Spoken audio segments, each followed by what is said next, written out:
سندھ کابینہ کے ارکان نے حلف اٹھا لیا۔ گورنر سندھ کامران خان ٹیسوری نے کابینہ کے ارکان سے حلف لیا۔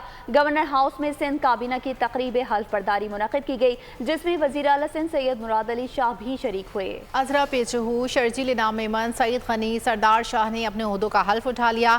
ضیاء لنجار، جام خان چورو، ناصر حسین شاہ بھی حلف اٹھانے والوں میں شامل۔ علی حسن زرداری، سردار بخش مہر اور ذوالفقار شاہ نے بھی حلف اٹھایا۔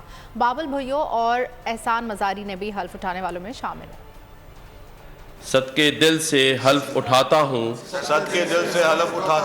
کہ میں خلوص نیت سے پاکستان کا حامی اور وفادار رہوں گا۔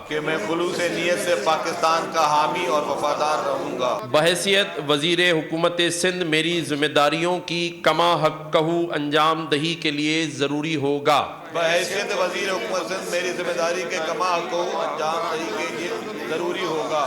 یا جس کی وزیر اعلیٰ نے خاص طور پر اجازت دی ہو۔ اللہ تعالیٰ میرا حامی و ناصر ہو، میری رہنمائی فرمائے۔ آمین۔ سبسکرائب کریں اور بیل دبائیں تاکہ کوئی خبر رہ نہ جائے۔